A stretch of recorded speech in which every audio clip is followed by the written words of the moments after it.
Chaque fête juive a ses rites et ses coutumes et ses recettes et son support alimentaire. Vous le savez, Purim, par exemple, c'est la fête où le vin coule à flot. Hanouka, c'est celle où l'huile est versée sans restriction. Pessah, c'est la fête des matzot. Et Yom Kippour, c'est la fête où on se prive de tout ça en même temps. Mais quel est donc le support alimentaire, la recette vedette de la fête de Shavuot ?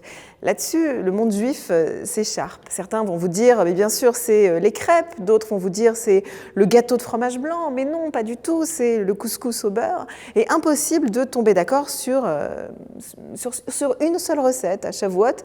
Par contre, quelque chose est clair, on consomme du lait, on consomme des produits lactés, on consomme des fromages et tous les dérivés de lait. Et quand vous demandez pourquoi, la plupart des gens vous disent qu'ils n'en ont aucune idée.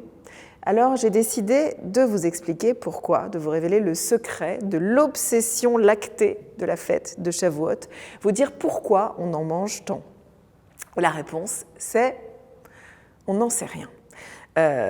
Alors certes, ce n'est pas très satisfaisant comme réponse, si bien que les sages et les rabbins ont développé non pas une explication, mais 4, 5, 6, 7, 8 façons d'expliquer ce choix. À vous de piocher et de déterminer laquelle vous convient le mieux. À Shavuot, on mange des produits lactés parce que en recevant la Torah, les Juifs ont reçu, bien sûr, avec la Torah, les lois de la cacheroute et les lois de l'abattage rituel. Et alors, ils se sont dit que la viande et les casseroles qu'ils trimballaient avec eux dans le désert avaient besoin d'être cachérisées, qu'on ne pouvait pas les utiliser telles quelles. Voilà pourquoi, pendant quelques jours, ils auraient consommé uniquement des produits lactés, le temps de pouvoir abattre les animaux de façon cachère ou les cuire comme il se doit. Autre explication, la Torah est comparée à du lait. C'est le cas notamment dans le texte de Shir HaShirim, du Cantique des Cantiques. Comme le lait et comme le miel, elle est sous notre langue, elle nourrit, elle a un goût sucré, elle est une source de bien-être. Certains sages mettent en avant la guématria, vous savez, l'art d'associer chaque lettre à un chiffre. Quand on écrit le mot chalav, chet lamed vav, on écrit le chiffre 8 plus 30 plus 2, c'est-à-dire le chiffre 40.